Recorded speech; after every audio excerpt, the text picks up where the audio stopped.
ಆತ್ಮೀಯ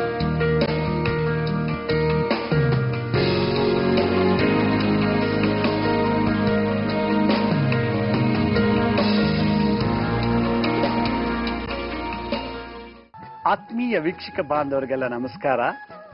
ಇವತ್ತಿನ ಪ್ರಕೃತಿ ರಹಸ್ಯ ಕಾರ್ಯಕ್ರಮಕ್ಕೆ ತಮ್ಮೆಲ್ಲರಿಗೂ ಸ್ವಾಗತ, ಸುಸ್ವಾಗತ. ಪ್ರತಿಯೊಬ್ಬ ಹುಡುಗ ಆಗಲಿ ಅಥವಾ ಹುಡುಗಿ ಆಗಲಿ ಈ ಸಮಾಜದಲ್ಲಿ ಜೀವಿತ ಕಾಲದಲ್ಲಿ ಬದುಕಿರೋವರೆಗೂ ಒಂದು ಒಳ್ಳೆ ಉದ್ಯೋಗದಲ್ಲಿದ್ದರೆ ಒಳ್ಳೆ ಚೆನ್ನಾಗಿ ಸಂಪಾದನೆ ಮಾಡ್ಬೋದು.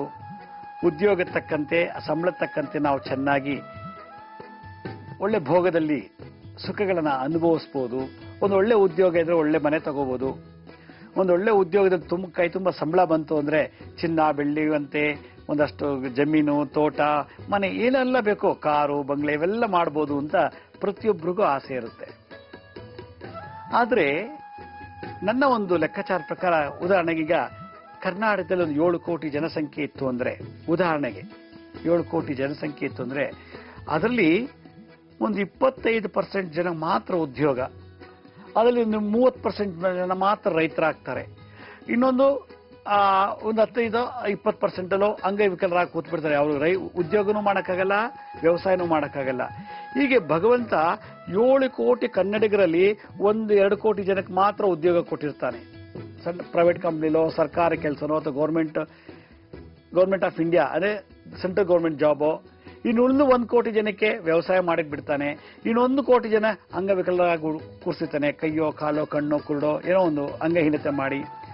ಇನ್ನೂ 1 ಕೋಟಿ ಜನಕ್ಕೆ ರೋಗದಲ್ಲೇ ನರಳಿಸೋಂಗ್ ಮಾಡಿಬಿಡ್ತಾನೆ. ಯಾವ ಕೆಲಸನೂ ಹೋಗಿಲ್ಲ, ಮನೆಯಲ್ಲೂ ಚೆನ್ನಾಗಿರಬಾರ್ದು, ಉದ್ಯೋಗದಲ್ಲೂ ಚೆನ್ನಾಗಿರ್ಬೋದು, ರೋಗಗ್ರಸ್ತನಾಗಿ ಮಾಡಿಬಿಡ್ತಾನೆ. ಇನ್ನೂ 1 ಕೋಟಿ ಜನ ಅವ್ರಿಗೆ ಸ್ವಲ್ಪ ದಿವಸ ಕೆಲಸ ಮಾಡಿಸ್ತಾನೆ, ಇನ್ನು ಸ್ವಲ್ಪ ದಿವಸ ವ್ಯವಸಾಯ ಮಾಡಕ್ ಬಿಟ್ಬಿಡ್ತಾನೆ. ಒಂದು 5 ವರ್ಷ ಕೆಲಸ, ಇನ್ನೊಂದು ಲೈಫ್ ಲಾಂಗ್ ವ್ಯವಸಾಯ ಮಾಡೋದು. ಇಲ್ಲ ಇನ್ನೊಂದು ಅರ್ಧ ಕೋಟಿ ಜನಕ್ಕೆ ಒಂದು 10 ವರ್ಷ 20 ವರ್ಷ ಕೆಲಸ ಮಾಡಿಸೋದು, ರಿಸೈನ್ ಮಾಡಿ ಬಿಸ್ನೆಸ್ ಮಾಡಿಸ್ಬಿಡೋದು. ಹೀಗೆ ಭಗವಂತನ ಒಂದು ಲೀಲೆ ಅರ್ಥ ಮಾಡ್ಕೊಳ್ಳೋಕೆ ಆಗಲ್ಲ. ಏನು, ಒಂದು ಮನೇಲಿ 5 ಜನ ಗಂಡು ಮಕ್ಕಳಿದ್ರೆ ಅದರಲ್ಲಿ ಒಬ್ಬ ಮಾತ್ರ ಗೌರ್ಮೆಂಟ್ ಕೆಲಸ ಇರ್ತೇನೆ, ಬಾಕಿಯವರೆಲ್ಲ ಪ್ರೈವೇಟ್ ಕೆಲಸ ಅಥವಾ ಒಬ್ಬ ಬಿಸ್ನೆಸ್, ಒಬ್ಬ ರೋಡಿಸಮ್, ಒಬ್ಬ ಪೊಲೀಸು, ಏನೋ ಒಂದಾಗಿರ್ತಾನೆ. ಅಲ್ಲಿಗೆ ಅರ್ಥ, ಜಗತ್ತಿನಲ್ಲಿ ಹುಡ್ತೋರೆಲ್ಲರೂ ವಿದ್ಯಾವಂತರಾಗಲ್ಲ. ಅಕಸ್ಮಾತ್ ವಿದ್ಯಾವಂತರಾದ್ರೆ ಎಲ್ಲರೂ ಗೌರ್ಮೆಂಟ್ ಕೆಲಸ ಸಿಗಲ್ಲ. ಅಕಸ್ಮಾತ್ ಗೌರ್ಮೆಂಟ್ ಕೆಲಸದಲ್ಲಿದ್ರು ಕೂಡ ಅವ್ರು ಸಕ್ಸಸ್ ಆಗಿ ಸರ್ವಿಸ್ ಕಂಪ್ಲೀಟ್ ಮಾಡ್ತಾರೆ. ರಿಟೈರ್ಡ್ ಆಗೋವರೆಗೂ ಸರ್ವಿಸ್ ಅಲ್ಲಿ ಇರ್ತಿರೋದು ಗ್ಯಾರಂಟಿ ಇಲ್ಲ. ಇದು ಒಂದು ಸ್ಟೋರಿ. ಇನ್ನೊಂದು, ಜಗತ್ತಿನಲ್ಲಿ ಎಲ್ಲರೂ ಹುಡ್ತಾರೆ, ಆದ್ರೆ ಹುಡ್ತೋರೆಲ್ಲರೂ ಬಿಸ್ನೆಸ್ ಮಾಡ್ತಾರೆ ಅಂತ ಹೇಳಕ್ಕಾಗಲ್ಲ. ಅವ್ರು ಕೆಲವರು ಬರ್ತು ಬಿಸ್ನೆಸ್ಗಾಗೇ ಬರ್ತಾ ಆಗಿರ್ತದೆ. ಅವ್ರು ಜನ್ಮ ತಗೊಂಡಿರೋದೇ ಬಿಸ್ನೆಸ್ ಮಾಡ್ಲಿಕ್ಕೆ. ಕೆಲವು ಜನ್ಮ ತಗೊಂಡಿರೋರು ಗೌರ್ಮೆಂಟ್ ಕೆಲಸದಲ್ಲೇ ಅವರು ಕೆಲಸ ಮಾಡಿ ಆ ಬಂಧನ ಸಿಕ್ಕಾಕೊಂಡು ಸಾಯ್ಬೇಕು. ಇನ್ನೊಬ್ರು ಬರೀ ಅರ್ಧ ಬಿಸ್ನೆಸ್ಸು ಅರ್ಧ ಕೆಲಸದಲ್ಲೇ ಜೀವನ ಮಾಡಿ ಸಾಯ್ಬೇಕು. ಇನ್ನೊಂದು ಅರ್ಧ ಜನಕ್ಕೆ ಇನ್ಯಾವುದೋ ಒಂದು ವೃತ್ತಿಲಿ ಕೊಟ್ಟಿರ್ತಾರೆ. ಹೀಗೆ ಭಗವಂತ ಅವರವರ ಕರ್ಮಾನುಸಾರ ಪೂರ್ವ ಜನ್ಮದ ಕರ್ಮ ಮತ್ತೆ ಈ ಜನ್ಮದಲ್ಲಿ ಬ್ಲಡ್ ಅಲ್ಲಿ ಒಂದು ಋಣಬಾಧೆ ತೀರಿಸಲಿಕ್ಕೋಸ್ಕರ ಒಬ್ಬೊಬ್ಬರಿಗೆ ಒಂದೊಂದಾಗಿ ಬರ್ತ್ ಕೊಡ್ತಾನೆ. ಒಬ್ಬ ಡಾಕ್ಟರ್ ಅಂತೆ, ಒಬ್ಬ ಇಂಜಿನಿಯರ್ ಅಂತೆ, ಒಬ್ಬ ಲಾಯರ್ ಅಂತೆ, ಒಬ್ಬ ಜಡ್ಜ್ ಅಂತೆ, ಒಬ್ಬ ಪೊಲೀಸ್ ಅಂತೆ, ಇನ್ನೊಬ್ಬ ಕಸ ಗುಡ್ಸೋನು, ಒಬ್ಬ ಎಲೆ ಮಾರೋನು, ಒಬ್ಬ ಹೂ ಮಾರೋನು, ಒಬ್ಬ ತರಕಾರಿ ಮಾರೋನು, ಒಬ್ಬ ಜಿಮ್ ನಡ್ಸೋನು, ಇನ್ನೊಬ್ಬ ಡ್ರಿಲ್ ಮಾಸ್ಟರ್, ಇನ್ನೊಬ್ಬ ಸ್ಕೂಲ್ ಟೀಚರು, ಇನ್ನೊಬ್ಬ ಪ್ರೊಫೆಸರ್, ಇನ್ನೊಬ್ಬ ಲೆಕ್ಚರ್, ಏನೋ ಈ ರೀತಿ ಅವ್ನಿಗೆ ಮಾಡಿ ಅವ್ರ ಜೀವನ ಪೂರ್ತಿ ಅವ್ರ ಕರ್ಮವನ್ನ ಸವಿಸೋ ಹಾಗೆ ಮಾಡ್ತಾನೆ. ಇಲ್ಲಿ ಇಷ್ಟೊತ್ತು ಯಾಕೆ ಹೇಳ್ತಾ ಇದ್ದೀನಿ ಅಂತಂದ್ರೆ, ಉದ್ಯೋಗಂ ಪುರುಷ ಲಕ್ಷಣಂ ಅಂತ ಒಂದು ಹಿತೋಕ್ತಿ. ಅಂದ್ರೆ ಜಗತ್ತಿನಲ್ಲಿ ಎಲ್ಲರೂ ಹೇಳ್ತಾರೆ, ನೀವು ಎಷ್ಟೇ ಸಂಪಾದನೆ ಮಾಡಪ್ಪ, ಒಂದು ಕೆಲಸ ಅಂತ ಒಂದಿದ್ರೆ ನಿಮ್ಗೊಂದು ಒಳ್ಳೆ ಹೆಣ್ಣು ಕೊಡ್ತಾರೆ. ಏನಮ್ಮ ನೀನು ಎಷ್ಟೇ ಚೆನ್ನಾಗಿದ್ರು ಒಂದು ಒಳ್ಳೆ ಕೆಲಸದಲ್ಲಿ ಇರ್ತೀನಿ ಅಂದ್ರೆ ಯಾರಾದ್ರೂ ಒಂದು ಹುಡುಗ ಬಂದು ಮದುವೆ ಮಾಡ್ಕೊಳ್ತಾನೆ ಅಂತ ಹುಡುಗಿಗೆ ಹೇಳ್ತಾರೆ. ಹೀಗಾಗಿ ಇವತ್ತು ದಿವಸ ಯಾರು ವ್ಯವಸಾಯ ಮಾಡಕ್ಕೆ ಇಷ್ಟಪಡ್ತಿಲ್ಲ, ಯಾರು ಬಿಸ್ನೆಸ್ ಮಾಡಕ್ಕೆ ಇಷ್ಟಪಡ್ತಿಲ್ಲ, ಯಾವುದೇ ಒಂದು ರಿಸ್ಕ್ ತಗೊಳಕ್ಕೆ ಇಷ್ಟ ಇಲ್ಲ. ಒಂದು ಒಳ್ಳೆ ದೊಡ್ಡ ಕಂಪ್ನಿಲಿ ಕೈ ತುಂಬ ಸಂಬಳ ಬರಬೇಕು, ಒಂದು ಒಳ್ಳೆ ಹುದ್ದೆ ಕೂತ್ಕೊಂಡು ಕೆಲಸ ಮಾಡಬೇಕು ಅನ್ನೋ ಒಂದು ಹಂಬಲ ಇರುತ್ತೆ. ಆ ಹಂಬಲನ ಆಸೆ ಅಂತ ಕರೀತಾರೆ. ಇಂಗ್ಲಿಷ್ ಇದಕ್ಕೆ ಡಿಸೈರ್ ಅಂತಾರೆ. ಆ ಡಿಸೈರ್ಡ್ ಓರಿಯೆಂಟೆಡ್ ಜಾಬ್, ಆ ಕೆಲಸ ನಂಗೆ ಸಿಗಬೇಕು ಅಂತ ಬಹಳ ಇಷ್ಟಪಡ್ತಾರೆ. ಎಷ್ಟೋ ಜನ ಇಂಜಿನಿಯರ್ ಮಾಡಿದ್ದಾರೆ, ಅವ್ರು ನೋಡಿದ್ರೆ ಇವತ್ತು ಯಾವುದೋ ಬಿಸ್ನೆಸ್ ಮಾಡ್ತಿದ್ದಾರೆ. ಎಷ್ಟೋ ಜನ ಡಾಕ್ಟರ್ ಆಗಿದ್ದಾರೆ, ನೋಡಿ ವ್ಯವಸಾಯ ಮಾಡ್ತಿದ್ದಾರೆ. ಎಷ್ಟೋ ಜನ ಲಾಯರ್ ಆಗಿದ್ದಾರೆ, ಬಟ್ಟೆ ಬಿಸ್ನೆಸ್ ಮಾಡ್ತಾರೆ. ಎಷ್ಟೋ ಜನ ದೊಡ್ಡ ದೊಡ್ಡ ಸೈಂಟಿಸ್ಟ್ ಅಂತ ಅನ್ಕೊಂಡಿದ್ದಾರೆ, ರಿಸೈನ್ ಮಾಡ್ಬಿಟ್ಟು ಬಂದು ಇನ್ಯಾವುದೋ ಪುರೋಹಿತ್ಯ ಕೆಲಸ ಮಾಡೋದು ಅಥವಾ ಇನ್ಯಾವುದೋ ಸ್ಪಿರಿಚುವಲ್ ಆಕ್ಟಿವಿಟಿ ಮಾಡೋದು, ಇನ್ನೇನೋ ಒಂದು ಕೆಲಸ ಮಾಡ್ಕೊಂಡಿದ್ದಾರೆ. ಎಲ್ಲಿವರೆಗೂ ಆ ಬ್ಲಡ್ ಅಲ್ಲಿ ಆ ಪೂರ್ವಜನ್ಮದ ಅಂಶ ಇರುತ್ತೋ ಅಲ್ಲಿವರೆಗೂ ಆ ಕೆಲಸ ಮಾಡ್ತಾರೆ. ಅದ್ರ ಪುಣ್ಯ ಕಳೀತು ಅಂದ ತಕ್ಷಣ ಬೇರೆ ಕೆಲಸಕ್ಕೆ ಹೋಗ್ಬಿಡ್ತಾರೆ. ಇದೇ ಭಗವಂತನ ಲೀಲೆ. ಇಲ್ಲಿ ನಾನೇನು ಒತ್ತು ಕೊಟ್ಟು ಹೇಳ್ತಾ ಇದ್ದೀನಿ ಇವತ್ತಿನ ಸಂಚಿಕೆಯಲ್ಲಿ ಅಂದರೆ, ಎಲ್ರಿಗೂ ಕೂಡ ನನಗೆ ಒಳ್ಳೆ IAS ಆಗಬೇಕು, IPS ಆಗಬೇಕು, ದೊಡ್ಡ ಕಂಪ್ನಿಲಿ, ದೊಡ್ಡ MNC ಕಂಪ್ನಿಲಿ ದೊಡ್ಡ ಹುದ್ದೆಯಲ್ಲಿ ಇರಬೇಕು, ವೈಸ್ ಪ್ರೆಸಿಡೆಂಟೋ ಅಥವಾ ದೊಡ್ಡ ಮ್ಯಾನೇಜರೋ ಏನೋ ಒಂದು ಹಾಗೆ ಚೆನ್ನಾಗಿ ಕೆಲಸ ಮಾಡಬೇಕು, ದುಡಿಬೇಕು, ಹಾಗೆ ನಾನು ಲಕ್ಸುರಿಯಾಗಿ ಎಂಜಾಯ್ ಮಾಡಬೇಕು ಅನ್ನೋ ಒಂದು ಆಸೆ ಇರ್ತದೆ. ಆಸೆ ಇರುತ್ತೆ, ನಾನು ಆಗ್ಲಿದೆ ಎಲ್ರಿಗೂ ಕೆಲಸ ಸಿಗಲ್ಲ, ಹುಡ್ದೋರ್ಗೆಲ್ಲ ಅಂತ ಆಸೆ ಇರುತ್ತೆ. ಆದ್ರೆ ಅದು ಕನಸು ನನಸಾಗೋದಿಲ್ಲ, ಈಡೇರಿಸೋದಿಲ್ಲ. ಹಾಗಾದ್ರೆ ಏನಕ್ಕೆ ಈ ತರ ಆಗತ್ತೆ ಅಂತಂದ್ರೆ, ಯಾವುದೋ ಒಂದು ಕರ್ಮವನ್ನು ಬ್ಲಾಕ್ ಮಾಡಿರುತ್ತೆ. ಯಾವಾಗ ಆ ಕರ್ಮ ಬ್ಲಾಕ್ ಮಾಡಿರುತ್ತೋ, ನೀವೆಷ್ಟೇ ಕನ್ಸ್ಕೊಂಡ್ರು ಅದೇ ತರ ಈಡೇರ್ಸಕ್ಕಾಗಲ್ಲ. ನೀವೆಷ್ಟೇ ಲಂಚ ಕೊಟ್ಟರು ಆ ಜಾಬ್ಗೆ ಹೋಗೋಕ್ಕಾಗಲ್ಲ. ನೀವೆಷ್ಟೇ ಇನ್ಫ್ಲೂಯೆನ್ಸ್ ಮಾಡಿಸಿದ್ರು president of India, prime minister of India, Karnataka chief minister ಏನೇ ಮಾಡೋ ಕೂಡ ಆ ಹುದ್ದೆ ನಿಮ್ಗೆ ಗಿಟ್ಟಿಸಕ್ಕಾಗಲ್ಲ, ಪಡ್ಕೊಳ್ಳೋಕ್ಕಾಗಲ್ಲ. ಕಾರಣ ಅದು ಈ ಜನ್ಮದಲ್ಲಿ ಇಲ್ಲ. ನೀವು ಏನೇ ಸತತ ಸರ್ಕಸ್ ಮಾಡಿದ್ರು, ಏನೇ ಹಣ ಕೊಟ್ಟರು, ಏನೇ ಇನ್ಫ್ಲೂಯೆನ್ಸ್ ಮಾಡಿದ್ರು, ಅದು ಇನ್ನೇನು ಸಿಗ್ಬೇಕು ಅಂದಾಗ ಯಾವನೋ ಕೋರ್ಟ್ ಕೇಸ್ ಹಾಕ್ಬಿಡ್ತಾನೆ, ರಿಟ್ ಹಾಕ್ಬಿಡ್ತಾನೆ. ಇನ್ನೇನೋ ಕೆಲಸ ಸಿಕ್ತು, ಇನ್ಫ್ಲೂಯೆನ್ಸು ಆಯ್ತು, ದುಡ್ಡು ಕೊಟ್ಟು ಒಳಗೋಗಿ ಸೇರ್ಕೊಂಡು ಏನು ಮಾಡ್ತಾ ಇರ್ತೀವಿ, ಯಾರೋ ಒಬ್ಬಂಗೆ ಗೊತ್ತಾಗ್ಬಿಟ್ಟು ಅದನ್ನ ಕೆಲಸದಿಂದ ತೆಗಿಯೋಗಿ ಮಾಡಿಬಿಡ್ತಾರೆ. ಯಾಕೆಂದ್ರೆ ಆ ಕರ್ಮದ ಫಲ ಆ ಕೆಲಸದಲ್ಲಿ ಸಿಗದೋರೋ ತರ ಬ್ಲಾಕ್ ಆಗಿರುತ್ತೆ. ಕಾರಣ ನಮ್ಮ ಪೂರ್ವಜನ್ಮದ ಕರ್ಮ.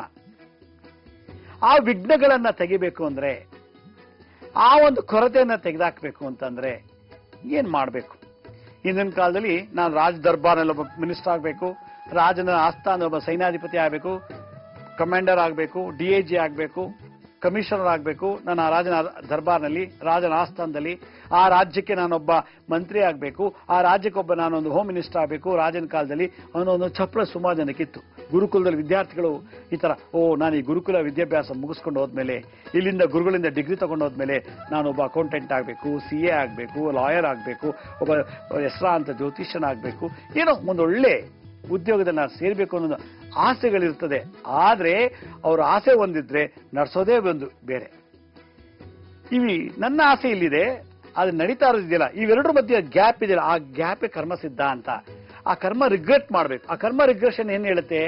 ಕರ್ಮ ರಿಗ್ರೆಷನ್ ಥಿಯರಿ ಏನ್ ಹೇಳುತ್ತೆ ಅಂದ್ರೆ, ಮೊದಲಿನ ಕರ್ಮದಲ್ಲಿ ಏನಿದೆ ನೋಡು. ನೀನ್ ಅನ್ಕೊಂಡಂಗೆ ಯಾಕೆ ಆ ಉದ್ಯೋಗ ಹೋಗಕ್ ಆಗ್ಲಿಲ್ಲ, ನೀನ್ ಅನ್ಕೊಂಡಾಗೆ ಆ ಜಾಬ್ ಯಾಕೆ ಸಿಕ್ಲಿಲ್ಲ ಅಂತ ಚಿಂತನೆ ಮಾಡು ಅಂತ ಹೇಳ್ತಾರೆ. ಅಲ್ಲಿ ಲೋಪದೋಷ ಏನು? ಅದಕ್ಕೆ ರೆಟ್ರೋಸ್ಪೆಕ್ಟಿವ್ ಅನಾಲಿಸಿಸ್ ಅಂತ ಕರೀತಾರೆ. ರೆಟ್ರೋಸ್ಪೆಕ್ಟಿವ್ ಅನಾಲಿಸಿಸ್ ಅಂದ್ರೆ ನನ್ನಲ್ಲಿ ಅದಕ್ಕಂತ ಸ್ಕಿಲ್ ಇದೆಯಾ, ನಾಲೆಡ್ಜ್ ಇದೆಯಾ, ಕ್ವಾಲಿಫಿಕೇಶನ್ ಇದೆಯಾ, ಮತ್ತೆ ಅದಕ್ಕೆ ಸಂಬಂಧಪಟ್ಟಂತ ಕೇಪಬಿಲಿಟಿ, ಸಾಮರ್ಥ್ಯತೆ ನನ್ನಲ್ಲಿ ಇದೆಯಾ, ಅಕಸ್ಮಾತ್ ಅಲ್ಲಿಗೋದೆ ಅದನ್ನ ನಡ್ಸ್ಕೊಂಡು ಹೋಗುವಂತ ಒಂದು ಛಲ ಮತ್ತು ಆ ಒಂದು IQ, ಇಂಟೆಲಿಜೆನ್ಸ್ ಕೋಶೆಂಟ್ ನನಗಿದೆಯಾ? ಇಲ್ಲ ಅಂದಮೇಲೆ ಅದರ ಆಸೆ ಬಿಡು. ಇವೆಲ್ಲ ಇದ್ದು ಕೂಡ ನಿನಗೆ ಆ ಉದ್ಯೋಗ ದಕ್ತಾ ಇಲ್ಲ, ಸಿಗ್ತಾ ಇಲ್ಲ ಅಂದ್ರೆ ಈ ಸಾಧನೆ ಮಾಡು ಅಂತ ಈ ಗಣೇಶ ತಂತ್ರಸಾರದಲ್ಲಿ, ಗಣೇಶ ಉಪನಿಷತ್ತಲ್ಲಿ ನನ್ಗೆಲ್ಲ ಇದೆ ಸರ್, ಓದ್ತೀನಿ, ಬರಿತೀನಿ, ಒಳ್ಳೆ ಇಂಗ್ಲಿಷ್ ಬರುತ್ತೆ, ಒಳ್ಳೆ ಮಾತಾಡ್ತೀನಿ, ಒಳ್ಳೆ ಡಿಗ್ರಿ ಇದೆ, PhD ಮಾಡಿದ್ದೀನಿ, ಆದ್ರೆ ಆ ಹುದ್ದೆಗೆ ಬೇಕಾದಂತ ಎಲ್ಲಾ ಸ್ಕಿಲ್ ಇದೆ, ನಂಗೆ ಆ ಹುದ್ದೆ ಸಿಗ್ತಿಲ್ಲ, ಆ ಕೆಲಸ ಸಿಗ್ತಿಲ್ಲ, ಆ ಅನ್ಕೊಂಡಿರೋ ಜಾಬ್ ನಾನು ಹೋಗಕ್ಕಾಗ್ತಿಲ್ಲ ಅಂದಾಗ ನಾನು ಹೇಳೋವಂತ ಈ ತಂತ್ರ ಮಂತ್ರನ ಹೇಳಿದ್ರೆ ಹಣ ಇಲ್ದೇನೆ, ಇನ್ಫ್ಲೂಯೆನ್ಸ್ ಇಲ್ದೇನೆ ಆ ಉದ್ಯೋಗ ಗಳಿಸಬಹುದು ಅನ್ನೋದೇ ಇವತ್ತಿನ ಎಪಿಸೋಡ್ನ ಮುಖ್ಯ ಉದ್ದೇಶ. ಹಾಗಾದ್ರೆ ನಾವು ಅನ್ಕೊಂಡಿರೋ ಹುದ್ದೆಗೆ ನಾವು ತಲುಪಬೇಕು ಅನ್ನೋದಾಗಿದ್ರೆ ಯಾವ ಮುದ್ರೆ, ಯಾವ ಮಂತ್ರ, ಯಾವ ತಂತ್ರ ಹೇಳಬೇಕು ಅನ್ನೋದನ್ನ ನಾನು ಸಣ್ಣ ವಿರಾಮ ಅಂತ ತಿಳಿಸ್ಕೊಡ್ತೀನಿ. ಬನ್ನಿ ಈಗ ಒಂದು ಪುಟ್ಟ ವಿರಾಮ ತಗೊಳ್ಳೋಣ.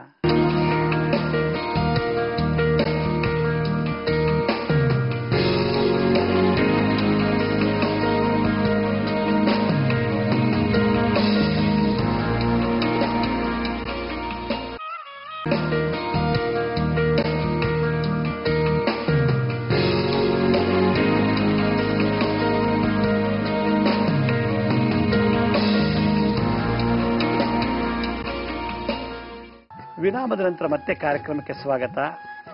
ಎಷ್ಟು ಜನ ಹತ್ರ ಬರ್ತಾರೆ, ಅಪಾಯಿಂಟ್ಮೆಂಟ್ ತಗೊಂಡು ಹೇಳ್ತಾರೆ, ನೋಡಿ ನಮ್ಗೆ ಎಲ್ಲ ಇದೆ, IAS ಮಾಡ್ಸಕ್ಕಾಗ್ತಿಲ್ಲ, IPS ಮಾಡಕ್ಕಾಗ್ತಿಲ್ಲ, ಡೆಲ್ಲಿ ಕಳಿಸ್ತೆ ಟ್ಯೂಷನ್ಗೆ IAS ಮಾಡ್ಲಿಕ್ಕೆ, ಅಲ್ಲಿ ಏನಾಯ್ತು ವಾಪಸ್ ಬಂದ್ಬಿಟ್ಟ, ಮತ್ತೆ ಏನೋ ಎಲ್ಲ ನಾವು ರೆಡಿ ಮಾಡ್ಕೊಂಡಿದ್ವಿ, ಇನ್ಫ್ಲೂಯೆನ್ಸ್ ಇತ್ತು, ಹಣ ಕೊಟ್ವಿ, ಅವ್ನಿಗೆ ಯಾರೋ ಬ್ರೋಕರ್ಗೆ 2 ಕೋಟಿ ಕೊಟ್ವಿ ಕೆಲಸ ಕೊಡಿಸ್ತೀನಿ ಅಂತ ಹೇಳಿ ಎಲ್ಲ ಮಾಡಿದ್ವಿ, ನೋಡಿ ಏನು ಇಲ್ಲದೆ ನಮ್ಮ ಹುಡುಗ ಈಗ ಡಿಪ್ರೆಷನ್ ಆಗಿ ಕೂತ್ಬಿಟ್ಟಿದ್ದಾನೆ, ನಮ್ಮ ಮಗಳಿಗೆ ಒಳ್ಳೆ ಕೆಲಸ ಕೊಡಿಸ್ತೀನಿ ಅಂತ ಹೇಳಿ ಗೌರ್ಮೆಂಟ್ ಇಲಾಖೆನಲ್ಲಿ ಒಳ್ಳೆ ಕೆಲಸ ಕೊಡಿಸ್ಲಿ ಅಂದ್ಬಿಟ್ಟು ನಾವು ಬ್ರೋಕರ್ಗೆಲ್ಲ MLA MP ಹೇಳಿ ಏನೇನೋ ರೆಡಿ ಮಾಡ್ಕೊಂಡಿದ್ವಿ, ನೋಡಿದ್ರೆ ಕೈ ಎತ್ಬಿಟ್ರು, ಸಿಕ್ಕೇ ಇಲ್ಲ, ಅವಳು ಬಹಳ ಬೇಜಾರಾಗ್ಬಿಟ್ಟಿದ್ದಾಳೆ, ಏನು ಮಾಡೋದು ಅಂತ ಇದನ್ನೆಲ್ಲ ಬಂದು ಕೇಳ್ತಾರೆ. ಇದು ಒಂದು ವೆರೈಟಿ ಜನ.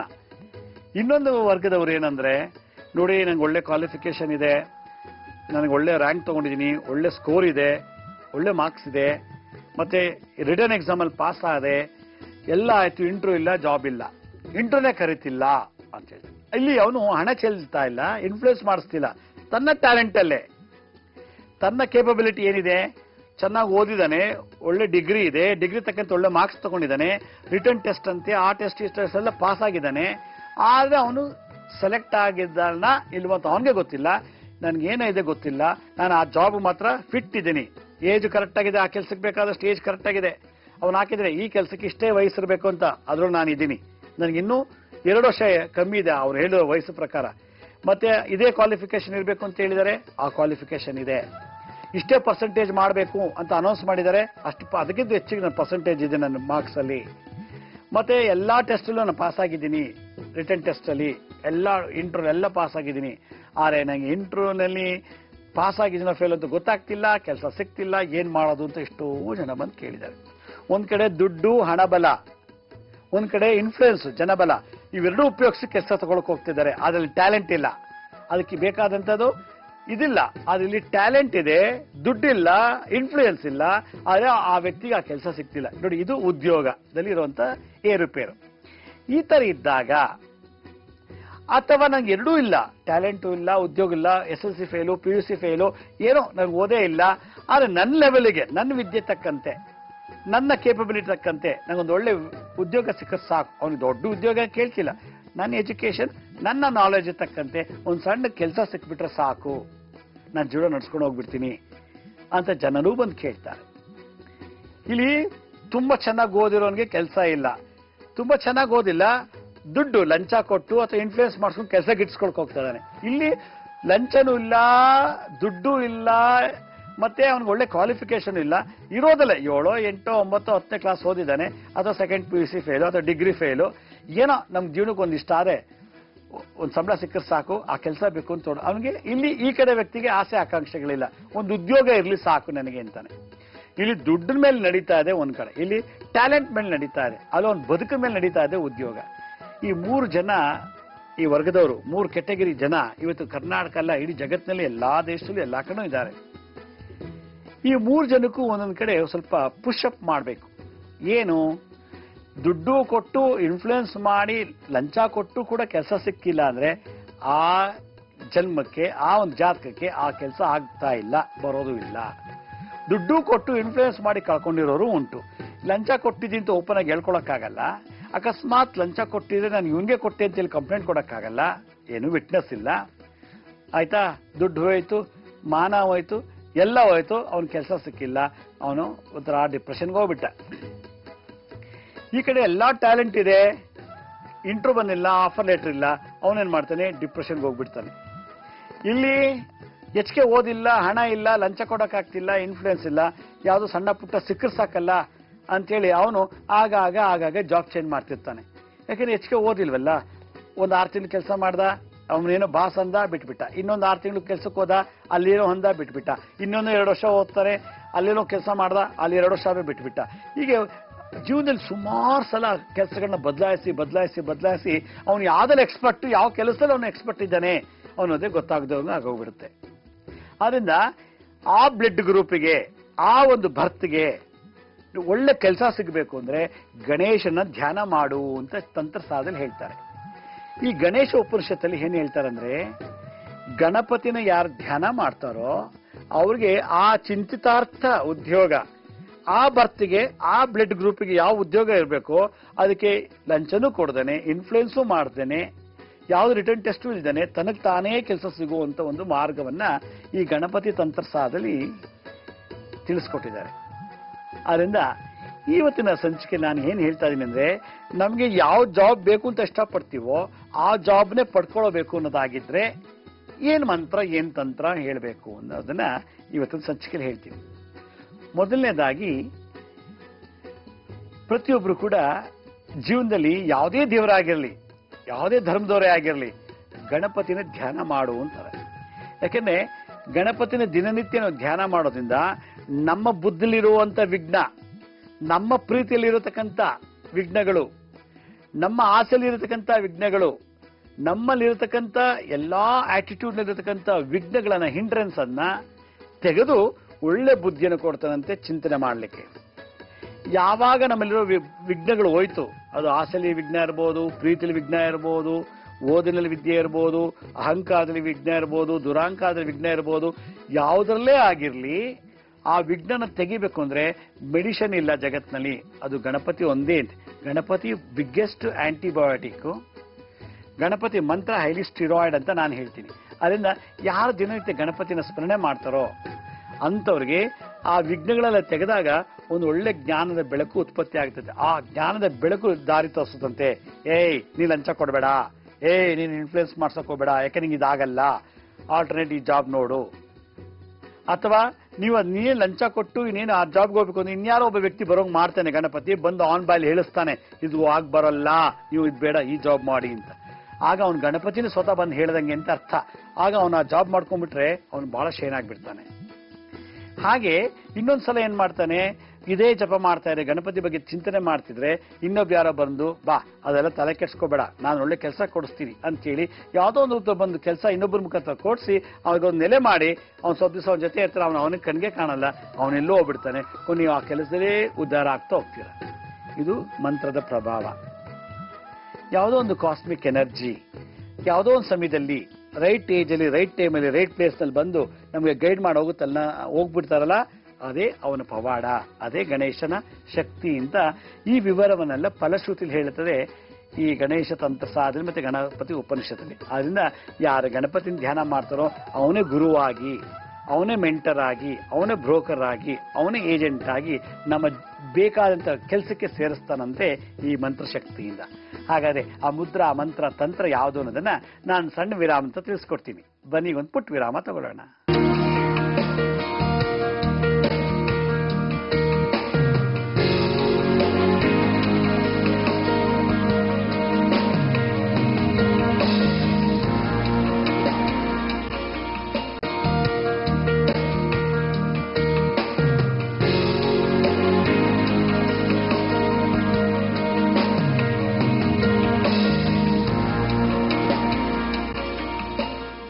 ವಿರಾಮದ ನಂತರ ಮತ್ತೆ ಕಾರ್ಯಕ್ರಮಕ್ಕೆ ಸ್ವಾಗತ.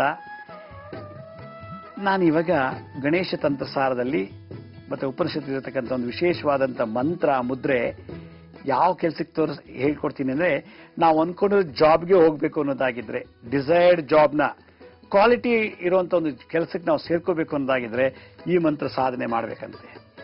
ಹೇಗೆ ಅಂದ್ರೆ, ನಾವು ಯಾವುದೇ ಒಂದು ಕೆಲಸ ಮಾಡಬೇಕಾದ್ರೆ ಮೊದಲು ವಿಘ್ನ ನಿವಾರಕ ಧ್ಯಾನ ಮಾಡಬೇಕು. ನೋಡಿ, ಈ ಮುದ್ರೆ ಧ್ಯಾನ ಮಾಡಬೇಕು.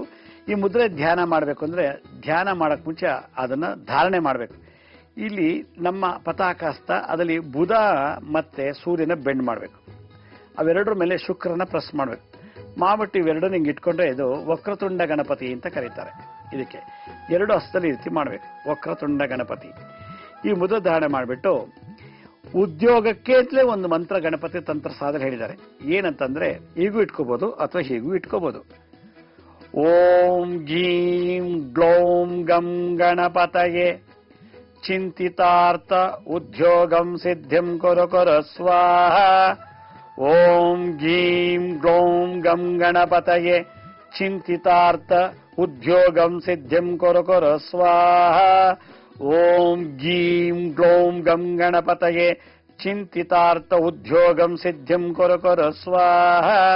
ಓಂ ಗೀಂ ಗ್ಲೌಂ ಗಂ ಗಣಪತಯೇ ಚಿಂತಿತಾರ್ಥ ಉದ್ಯೋಗಂ ಸಿದ್ಧಿಂ ಕುರು ಕುರು ಸ್ವಾಹ ಅನ್ನೋ ಮಂತ್ರನ ಉತ್ತರಾಭಿಮುಖವಾಗಿ ಕೂಳ್ತು ಈ ಮುದ್ರೆ ಧಾರಣೆ ಮಾಡಿ ಮುದ್ರಾ ಮಂತ್ರ ಎರಡನ್ನೂ ಜೊತೆಲೆ ಸಾಧನೆ ಮಾಡ್ತಾ ಹೋದ್ರೆ 21 ದಿವಸ 48 ದಿವಸ ಮಾಡಿದ್ರೆ ನಿಮಗಾಗಿ ಈ ಬರ್ತಲ್ಲಿ ಯಾವ ಉದ್ಯೋಗ ಅದನ್ನೇ ದಯಪಾಲಿಸ್ತಾನಂತೆ ಗಣಪತಿ. ನಿಮ್ಗೆ ಅಲ್ಲದೆ ಇರುವಂತದ್ದು ಯಾವ್ದೋ ಉದ್ಯೋಗ ಸೇರ್ಕೊಂಡ್ರೆ ಹೆಚ್ಚು ದಿವಸ ಕೆಲಸ ಮಾಡೋಕ್ಕಾಗಲ್ಲ, ಹಂಗೆ ಬಿಟ್ಬಿಡ್ತಿರಲ್ಲ, ಬಾಸಿನ ತೊಂದರೆ ಇಲ್ಲ, ಸ್ಯಾಲರಿ ಕೊಡಲ್ಲ, ಇನ್ನೊಂದು ಯಾವುದೋ ಹರಾಸ್ಮೆಂಟ್, ಇನ್ಯಾವುದೋ ಒಂದು ವಿಘ್ನದಿಂದ ಪಟ್ಟಂತ ಜಾಬ್ ಬಿಟ್ಬಿಡ್ತೀರ. ಆದ್ರಿಂದ ಯಾರಿಗೆ ಈ ಬರ್ತಲ್ಲಿ ಈ ಜನ್ಮದಲ್ಲಿ ಯಾವ ಕೆಲಸ ಮಾಡಬೇಕು ಅಂತದನ್ನೇ ತೋರಿಸಿ ಅದರಲ್ಲಿ ನಿಮ್ಗೆ ಏಳಿಗೆ ಮಾಡಿಸ್ತಾನಂತೆ ಈ ಮಂತ್ರದಿಂದ. ಓಂ ಗೀಂ ಗ್ಲೌಂ ಗಂ ಗಣಪತಯೇ ಚಿಂತಿತಾರ್ಥ ಉದ್ಯೋಗಂ ಸಿದ್ಧಿಂ ಕುರು ಕುರು ಸ್ವಾಹ. ಓಂ ಗೀಂ ಗ್ಲೌಂ ಗಂ ಗಣಪತಯೇ ಚಿಂತಿತಾರ್ಥ ಉದ್ಯೋಗಂ ಸಿದ್ಧಿಂ ಕುರು ಕುರು ಸ್ವಾಹ ಅನ್ನೋ ಮಂತ್ರನ 108 ಸಲ ಜಪ ಮಾಡಬೇಕು. ಇದು ಮುದ್ರಾ ಮಂತ್ರ. ತಂತ್ರ ಏನು? ಯಾವ್ದಾದ್ರು ಇಂಟರ್ವ್ಯೂ ಹೋಗ್ಬೇಕಾದ್ರೆ ಅಥವಾ ಯಾವ್ದಾದ್ರು ಕೆಲಸಕ್ಕೆ ನೀವು ಹುಡುಕಕ್ಕೆ ಅಂತ ಹೋದಾಗ ನಿಮ್ಗೆ ಯಾವ ಕೆಲಸ ಹುಡುಕ್ಬೇಕು ಅಂತ ಗೊತ್ತಿಲ್ಲ, ಓದಿದ್ದೀರ ಯಾವ ಕೆಲಸಕ್ಕೆ ಹೋದ್ರೆ ನಿಮ್ಗೆ ಈ ಓದಿರೋ ವಿದ್ಯೆ ಫಲ ಸಿಗುತ್ತೆ ಅನ್ನೋದು ಗೊತ್ತಿಲ್ಲ. ಒಳ್ಳೆ ಗೈಡ್ ಮಾಡೋರಿಲ್ಲ ನಿಮ್ಮ ಮನೆಯಲ್ಲಿ, ಅಪ್ಪ ಅಮ್ಮ ಅಣ್ಣ ತಂಗಿ ಅಪ್ಪ ಅಥವಾ ಇನ್ಯಾರಾದ್ರೂ. ಆದ್ರೆ ಭಗವಂತನಿಗೆ ಕೈ ಮುಗಿದ್ಬಿಟ್ಟು ಭಗವಂತನೇ ನಿಮ್ಗೆ ಗೈಡ್ ಮಾಡ್ತಾನಂತೆ. ಆದ್ರಿಂದ ಈ ಗಣಪತಿ ಮಂತ್ರ ಮುದ್ದೆ ಧಾರಣೆ ಮಾಡಿಬಿಟ್ಟು ಒಂದು ಅರ್ಧ ಗಂಟೆ 108 ಸಲ ಜಪ ಮಾಡಿದ್ಮೇಲೆ ಒಂದು ಗರ್ಕೆ ತಗೋಬೇಕು. ಎಷ್ಟು? ಒಂದು 10-20 ಗರ್ಕೆ ತಗೊಳ್ಳಿ. ಗರ್ಕೆ ಚೆನ್ನಾಗಿ ತೊಳೆದು ಬಿಟ್ಟು ಬಲಗೈಲಿ ಇಟ್ಕೊಳ್ಳಿ ಗರ್ಕೆನ. ಇದು ತಂತ್ರ. ಯಾವ್ದ್ರಿಂದ? ಗರ್ಕೆಯಿಂದ ಮಾಡುವಂಥದ್ದು. ಓಂ ಗೀಂ ಗ್ಲೌಂ ಗಂ ಗಣಪತಯೇ ಚಿಂತಿತಾರ್ಥ ಉದ್ಯೋಗಂ ಸಿದ್ಧಂ ಕೊರ ಸ್ವಾಹ. ಓಂ ಗೀಂ ಗ್ಲೌಂ ಗಂ ಗಣಪತಿಯೇ ಚಿಂತಿತಾರ್ಥ ಉದ್ಯೋಗಂ ಸಿದ್ಧಂ ಕೊರ ಸ್ವಾಹ. ಓಂ ಗೀಂ ಗ್ಲೌಂ ಗಂ ಗಣಪತಿಯೇ ಚಿಂತಿತಾರ್ಥ ಉದ್ಯೋಗಂ ಸಿದ್ಧಂ ಕೊರ ಸ್ವಾಹ ಅಂತ ಹೇಳಿ ಇದನ್ನ ಜಪ ಮಾಡಿಬಿಟ್ಟು ಬಲಭಾಗದ ಗಂಡಸಾದ್ರೆ ಪ್ಯಾಂಟ್ ಜೋಬ ಇಟ್ಕೋಬೇಕು, ಹೆಂಗಸಾದ್ರೆ ವ್ಯಾನಿಟಿ ಬಾಗಿಲು ಇಟ್ಕೊಂಡು ಹೊಟ್ಟೋಗ್ಬಿಡ್ಬೇಕು. ಆಗ ಹೋಗ್ತಾ ಯಾರೋ ಪರಿಚಯ ಆಗುತ್ತೆ, ನಮ್ಮಲ್ಲಿ ಕೆಲಸ ಇದೆ ಬನ್ನಿ, ವೇಕೆನ್ಸಿ ಇದೆ ಬನ್ನಿ, ಒಂದು ವೇಕೆಂಟ್ ಇದೆ ಬನ್ನಿ, ಹಂಗೆ ಹಿಂಗೆ ಅಂತ ಇಲ್ಲಿ ಹಾಕಿ, ಇಲ್ಲಿ ಅಪ್ಲೈ ಮಾಡಿ, ಇಲ್ಲಿ ತೋರಿಸಿ, ಯಾವುದೋ ಒಂದು ಶಕ್ತಿ ನಿಮ್ಮಿಂದ ಈ ಬರ್ತಿಗೆ ಸಂಬಂಧಪಟ್ಟಂತ ಕೆಲಸನ ತೋರಿಸ್ಕೊಟ್ಬಿಟ್ಟು ಆ ಕೆಲಸಕ್ಕೆ ಅಡ್ಮಿಟ್ ಮಾಡಿಸ್ಬಿಡತ್ತಂತೆ. ಯಾವಾಗ ಈ ಗರ್ಕೆ ದೂರ್ವ ಅಂದ್ರೆ ಗರ್ಕೆ, ಈ ಗರ್ಕೆ ನಮ್ಮ ಕೈಲಿ ಇಟ್ಕೊಂಡು ನೀವು ಯಾವಾಗಲೂ ಇದನ್ನ ಜೊತೆಲೇ ಇಟ್ಕೊಂಡು ಓಡಾಡ್ತಿದ್ರೆ ಗಣಪತಿನೇ ಜೊತೆಲಿದ್ದಂಗೆ ಅಂತ ಅರ್ಥ ಈ ತಂತ್ರ ಸಾಧ ಹೇಳ್ತಾರೆ. ಅದರಿಂದ ಆ ಗ್ರೀನಿಶ್ ಗ್ರಾಸ್, ಹಸಿರಾದಂತ ಒಂದು ಹುಲ್ಲು, ಸಾಮಾನ್ಯದ ಹುಲ್ಲೆಲ್ಲ, ಗರಕೆ ಯಾವುದು? ಗಣಪತಿಯ ಒಂದು ವಿಶೇಷವಾದ ಉಸಿರಿಂದ ಬಂದಂತ ಒಂದು ಗಿಡ, ಅದು ಸಣ್ಣ ಗಿಡ. ಆ ಒಂದು ಪ್ಲಾಂಟ್ ನಮ್ಮ ಕೈಲಿ ಇಟ್ಕೊಂಡು ಓಡಾಡ್ತಿದ್ರೆ ದುಷ್ಟಶಕ್ತಿಗಳು ಬಾಧೆ ಬರೋದಿಲ್ಲ, ಯಾವುದೇ ವಿಘ್ನಗಳು ಬಾಧೆ ಬರೋದಿಲ್ಲ, ನಮ್ಗೆ ಸಿಗಬೇಕಾದಂತ ಉದ್ಯೋಗ ಸಿಗುತ್ತೆ. ಅಬ್ಬಬ್ಬ ಒಂದೊಂದು ತಿಂಗಳು 2 ತಿಂಗಳು ಲೇಟ್ ಆಗ್ಬೋದು, ಆದ್ರೆ ಪರ್ಮನೆಂಟ್ ಆಗಿ ಒಂದು ಒಳ್ಳೆ ಉದ್ಯೋಗ, ರಿಟೈರ್ಡ್ ಆಗೋವರೆಗೂ ಚೇಂಜ್ ಆಗಲ್ಲ ಜಾಬ್, ಅಂತ ಜಾಬ್ ಅನ್ನ ಈ ಮಂತ್ರಶಕ್ತಿಯಿಂದ ಪಡಿಬೋದಂತೆ. ಅಂದ್ರೆ ಈ ಬರ್ತಿಗೆ ಯಾವ ಜಾಬ್ ಇದೋ, ಈ ಭೂಲೋಕದಲ್ಲಿ ಹುಟ್ಟಿದ ಮೇಲೆ ಇಂಥದ್ದೇ ಮಾಡಿ ಸಾಯ್ಬೇಕು ಅಂತ ಯಾವ್ದು ಬರ್ದಿರುತ್ತೋ ಆ ಜಾಬ್ಗೆ ತಗೊಂಡೋಗಿ ಜಾಯಿನ್ ಮಾಡಿಸ್ಬಿಡುತ್ತಂತೆ ಈ ಮಂತ್ರ, ಈ ಒಂದು ತಂತ್ರ. ಅದರಿಂದ ಆ desired job, quality oriented job ಅಂತಾರೆ. ಕೆಲವರು 50 ವರ್ಷ ಕೆಲಸ ಮಾಡೋದು, ಒಂದು 100 ಸಲ 100 ಜಾಬ್ ಚೇಂಜ್ ಮಾಡಿರ್ತಾರೆ. 6 ತಿಂಗಳು ಈ ಕಂಪ್ನಿ, ಇನ್ನೊಂದು 6 ತಿಂಗಳು ಆ ಕಂಪ್ನಿ, ಇನ್ನೊಂದು 6 ವರ್ಷ, ಇನ್ನೊಂದು 2 ವರ್ಷ ಆ ಕಂಪ್ನಿ, ಹಿಂಗೆ ಮಾಡಿ ಆ PF ಗ್ರಾಚ್ಯುಟಿ ಎಲ್ಲ ಚಿತ್ರಾನ್ನ, ಯಾವುದು ಸರಿ ಇರೋದಿಲ್ಲ, ಎಲ್ಲ ಮಸಾಲೆ ಹಾಕ್ಬಿಟ್ಟು ಒಂದ್ ಕಡೆ ಬಿಟ್ಬಿಡ್ಬೇಕು, ಹಂಗಿರುತ್ತದೆ. ಆ ಥರ ಒಂದು ವಿಶೇಷವಾದಂಥದ್ದು ಈ ಮಂತ್ರದಿಂದ ನಾವು ಕ್ವಾಲಿಟಿ ಡಿಸೈರ್ ಓರಿಯೆಂಟೆಡ್ ಜಾಬ್ ಅನ್ನು ಪಡೆಯಕ್ಕೆ ಅನುಕೂಲ ಇದೆ ಅಂತೇಳಿ ಆಗಿನ ಕಾಲದಲ್ಲಿ, ನಮ್ಮ ವೇದ ವಿಜ್ಞಾನದ ಕಾಲದಲ್ಲೇ ಋಷಿ ಮುನಿಗಳು ಇದನ್ನ ನಮ್ಮ ಜಗತ್ತಿಗೆ ಉಡುಗೊರೆಯಾಗಿ ಕೊಟ್ಟಿದ್ದಾರೆ. ಏನ್ ದುರಂತವೋ ಏನೋ, ಇದನ್ನು ಮರ್ತು ಬಿಟ್ಟು ನಾವು ಯಾವುದೋ ಕೆಲಸಕ್ಕೆ ಟ್ರೈ ಮಾಡಿ ಅನುಭವ ಇಲ್ದಾನೆ, ಅನುಭವಿಸೂ ಇಲ್ದಾನೆ ಸಫರ್ ಪಟ್ಟು ಡಿಪ್ರೆಷನ್ಗೆ ಹೋಗ್ತಾ ಇದೆ ಇವತ್ತಿನ ಯೋಜನಾಂಗ. ಅದಾಗಬಾರ್ದು ಅನ್ನೋ ದೃಷ್ಟಿಯಲ್ಲಿ ಇದನ್ನು ಹೇಳ್ತಾ ಇದ್ದೀನಿ. ಇನ್ನೊಂದು ಸಣ್ಣ ಅನೌನ್ಸ್ಮೆಂಟು, ಜುಲೈ 9ನೇ ತಾರೀಕು ಭಾನುವಾರ ಗುರುಪೂರ್ಣಿಮೆ. ಯಾರಿಗೆ ಗುರುಶಾಪ, ಗುರು ಚಂಡಾಳ ದೋಷ, ವಿದ್ಯಾಭಂಗ, ಓದೋದ್ರಲ್ಲಿ ಮಧ್ಯೆ ನಿಂತೋಗಿರುತ್ತೆ, ಮತ್ತೆ ಒಳ್ಳೆ ಉದ್ಯೋಗ ಇಲ್ಲ, ಆ ಥರದವ್ರಿಗೆಲ್ಲ ನಿವಾರಣೆ ಆಗಲಿ ಅಂತ ಹೇಳಿ ಗುರುಪೂರ್ಣಿಮೆ ಮಹೋತ್ಸವ ಅಂತ ಹೇಳಿ ವರ್ಷಕ್ಕೊಂದ್ಸಲ ಬರುತ್ತೆ. ಆ ಒಂದು ಗುರುಪೂರ್ಣಿಮೆ ಮಹೋತ್ಸವ ಈ ವರ್ಷ ನಾವು ಹುಬ್ಳಿಲಿ ಕಾರ್ಯಕ್ರಮ ಮಾಡ್ತಾ ಇದ್ದೀವಿ. 9ನೇ ತಾರೀಕು ಬೆಳಗ್ಗೆ 6:30 ಮಧ್ಯಾಹ್ನ 1 ಗಂಟೆ ತನಕ ದತ್ತಾತ್ರೇಯರ ಪೂಜೆ ಹೋಮ ಎಲ್ಲ ಮಾಡಿ ಅನ್ನದಾನ ಏರ್ಪಾಡು ಮಾಡ್ಕೊಂಡಿದ್ದೀವಿ. ಮಧ್ಯಾಹ್ನ 2:00ವರೆಗೆ ಅಗ್ನಿಹೋತ್ರ ದೀಕ್ಷೆ ಕೊಡ್ತಾ ಇದ್ದೀನಿ.